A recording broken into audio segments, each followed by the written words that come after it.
Hello fellow drawers, how's it going? My name is Valerie, I'm a self-taught digital artist, and today I'm gonna share with you some things, tips, advice that I believe helped me really improve my art. Those kind of moments when something suddenly clicks in your deranged brain and you get a beacon of clarity breaking through this wall of white noise that normally fills your head. These tips are of course based on my personal experience, my own artistic style and preferences, and you might choose to do things differently, and that's okay. Some of these are going to be more technical tips, some are more approach, mindset related, but both sides I believe matter equally.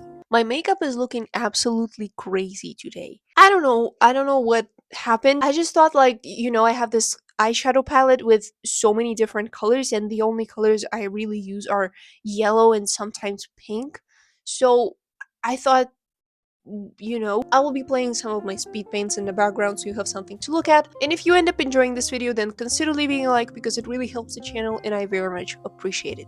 Thank you. Okay, let's get started. Tip number one, eye squinting, zooming, and flipping. This first tip is super small and simple. I always squint my eyes whenever I'm sketching, and I also try not to zoom in too much. Again, when sketching out a pose or a face, you can zoom in all you want when you're working on line art or further rendering, but when sketching, I believe it is crucial to keep the entire silhouette of your character in sight. That is the key to getting the right composition, pose, keeping the symmetry and the proportions correct. And when you're squinting and the image gets blurry, or if you just defocus your eyes, and that allows you to only focus on this big blurry silhouette without getting distracted by the smaller details. So I would highly recommend making that a habit. It will save you so much time. And when you're drawing eyes or other facial features, just zoom out and look at the face as a whole. Otherwise, most likely it will look off and asymmetrical and you'll have to go back and redraw it. Oh, also, obviously, flip your canvas.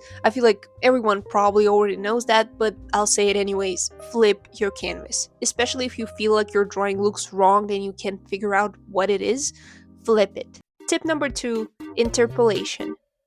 This, I think a lot of you probably know this, but I did not know this for a very long time after I started drawing in Procreate. And every time I would resize, rescale a part of my drawing, it would turn into this horrible pixelated mess that I would have to later just go back and draw over it to make it look nice. When all you have to do is go here into rescaling mode, press here, and set it to bicubic. It is set on nearest neighbor by default. And now you can rescale your drawing and nothing will happen to it. It remains nice and smooth with no ugly pixels. Tip number three, 3D sculpting.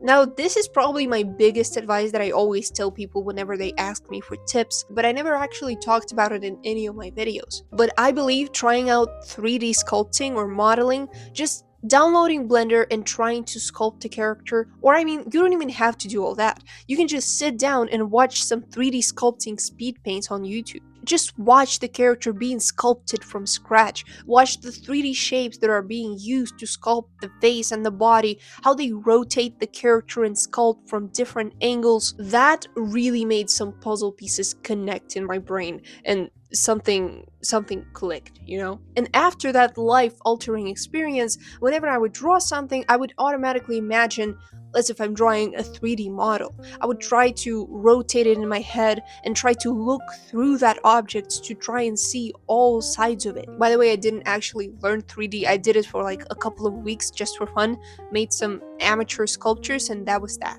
So by no means am I a 3D sculptor. But even that tiny bit of 3D experience helped me with my art a lot. So I recommend everyone to try it and study some 3D models. Tip number 4, base colors philosophy. This tip consists of 3 different tips regarding coloring that I believe are so important. Now, everyone has different preferences in terms of what color palettes they use. Some people only use super saturated colors, some only use desaturated colors, some use light colors, some use dark colors. That is just a matter of style. It is not right or wrong to use any specific type of color palette. But there are a couple of rules that I try to follow to make my flat colors look right. First, I try not to use more than 3 colors in my character designs. Colors like white, black, gray, and skin color don't count because those are neutral. But I have 3 characters and each of them has 3 main colors. So Lixie has desaturated red, yellow, and green. Quentin has turquoise, purple, and brown/orange. And Alex has yellow, green, and orange. The more different colors you add into one drawing, the harder it is to make it all look cohesive and make all the colors work together. So I just try not to do that and stick to 3 colors max. You can do 2 colors, like here it's only red and yellow, or green and purple, or red and blue, or pink and purple, whatever your heart desires. Second rule is keep in mind the hue. Every drawing has an overall hue. It is either the predominant color of the character or the color of lighting in the surrounding environment. And it is important to keep that hue in mind, especially if there are colors like whites and grays in your drawing. For example, here, what's the hue of this drawing? I think it's pretty obvious, it's yellow. Because the background is yellow, the lighting is yellow, and the colors on the character are also warm and yellow, and his backpack here is white. But if we color pick this white, then we will see that this white is in the yellow hue. It is not the green white and not the purple white, but the yellow orange white. And here in the shadow, it is kind of green white, because the green reflects from his green shirt. Here, the characters are completely gray and their skin is white, but this white is a red white because they are in a red environment. The lighting is red, the background is red. Here, let's see the flat colors. The predominant color is this warm red/orange, so the hue of this white is it's over here in the oranges. Because the colors, they all interact and reflect from each other, and the color white will always take on the hue of the surrounding objects. Same thing with blacks, grays, and browns. They also have a hue. They can be warm or they can be cold. And the last rule is keeping the saturation of your base colors equal. So if you're using a saturated palette, then make all colors equally saturated. If you're using a desaturated palette, then make all colors equally desaturated. White, black, and gray don't count, but again, they should have a hue. But let's look here. So this drawing is not too saturated, not too desaturated, somewhere in the middle. You can see that this blue is kind of in the middle,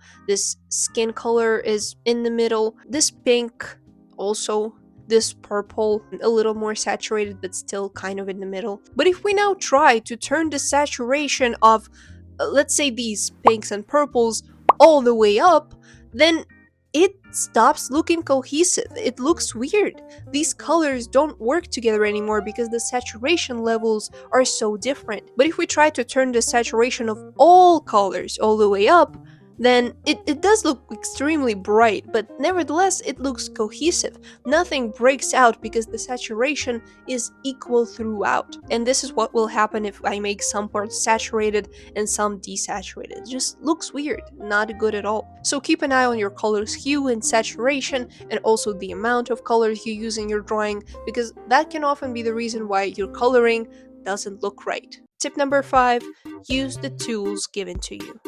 For the longest time, all I was using for my digital art was a single brush and eraser, and that's it. Which will do the trick, of course, nothing wrong with that. But oh my god, was it a game changer when I discovered the smudge tool and later the lasso tool? Lasso tool is literally the greatest tool ever. It is so convenient if you learn how to use it and adapt it to your needs. I use it for clothing folds because it is really easy to just lasso out a bunch of triangles and wrinkles and then just add these cool gradient shadows. And B, for the hair, just selecting chunks of hair and then shading every chunk separately to really define those hair strands. Honestly, both lasso and smudge tools are so versatile that I think they can be incorporated into any art style and help out a lot. So I'd say don't be afraid to break out of your normal workflow from time to time and try out some new tools and techniques, and maybe something will stick and make your process so much more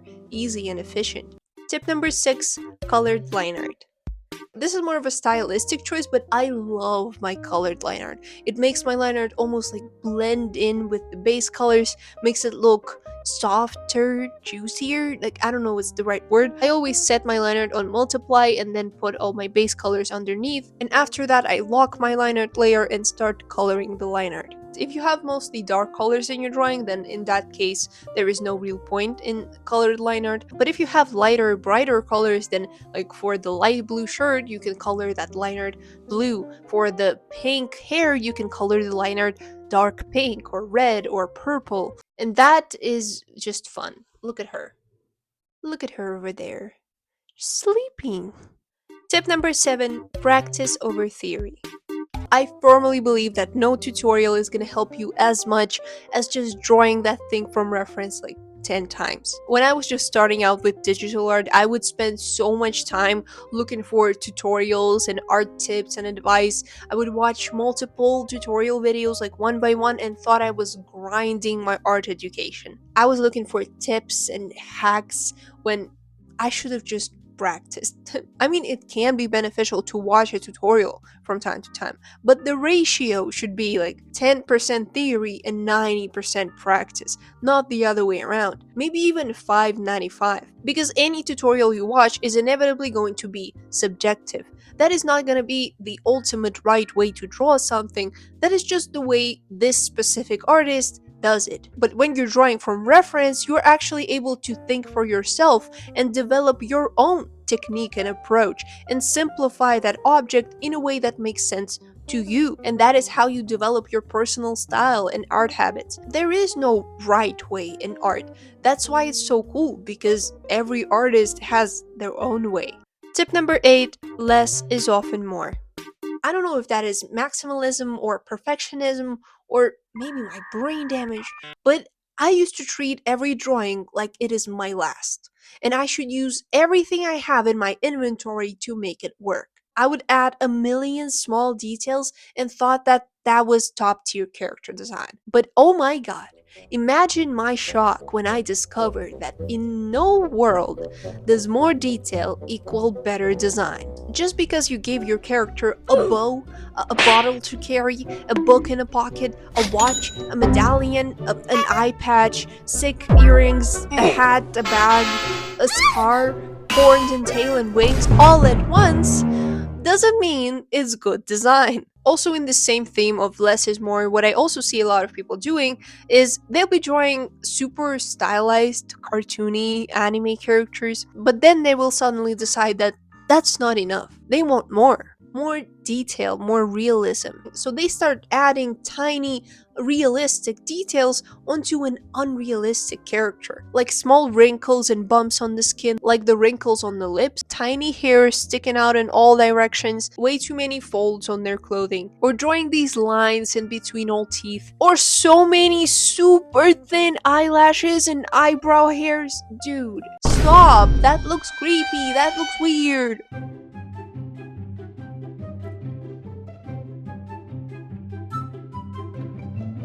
That looks like those scenes in SpongeBob where they cut from his regular cartoonish face to his ugly, wrinkly, extra realistic face up close. Let anime characters be anime characters. They don't need to have all those ugly little details that we humans have on our bodies. You don't need to draw the hairs in their nose. If you want to make your stylized drawing look more 3D and realistic, try working on your rendering. Instead of using flat cell shading, try doing something more advanced, or change up the proportions of your characters. At least pick a wider brush. Why does it have to be 1 pixel thin? My god. Tip number 9, hairline. Number 1, watch the hairline under the bangs. Because before you know it, you will have this whole Pennywise situation going on. I have been doing it for such a long time and no one told me. But once you see it, you just cannot unsee it. And no, it doesn't mean that you can only give your characters small, short bangs exactly the size of their forehead. You can give them those huge anime bangs, no problem. Like, see, I can make my bangs start from here, but it doesn't mean that that is where my forehead ends. So just pay attention to how much skin is being shown in between those bang strands. One Piece animators, I'm looking straight at you. What the fuck are those? And number 2, just put an M here if you want your character to have a middle part. Don't do this shit. Tip number 10, others don't see your art the way you see it. So many times I've had people say, like, oh, this is my favorite drawing of yours, and point at a drawing that I literally hate and think it is so bad, or just not my favorite. And they'd be like, yeah, I like it so much. Or whenever I'm working on a commission and I'll be stressing myself out and staring at it for hours and thinking, like, this looks so wrong. I don't know what to do. I don't know why I don't like it. But then I send it to my customer and they say, yeah, it's great. I love it. It's perfect, actually. And I go, huh, interesting. Seems like I've been stressing myself out for no reason. And that is something I still have to work on, just telling myself that this is not my last drawing. It doesn't have to be absolutely perfect and complete. And when you're doing a commission, all that matters is that the person commissioning you ends up happy with the drawing. And you and them might have completely different preferences. So just being able to let it go and just put it on autopilot and just draw and not treat every drawing like it's my last drawing, because it's just one drawing. You'll finish this one and start another one. No need to torture yourself over it. That was very freeing for me and allowed me to work faster and stop overthinking every step. And that's pretty much it. There's probably more stuff that I can dig out if I sit down and think about it, so maybe I will make a part 2. Or if you have anything in particular you'd like me to talk about, then feel free to leave your ideas and suggestions in the comments. And if you enjoyed this video, then press like, subscribe. I have other tutorials and tips and other videos on my channel, so you can go watch those if you want. Or if you just want to look at the art that I make, then you can check me out on Instagram. And good night, good day, goodbye. Her name is Cherry, by the way. I feel like I've never mentioned that. That's okay. We're done.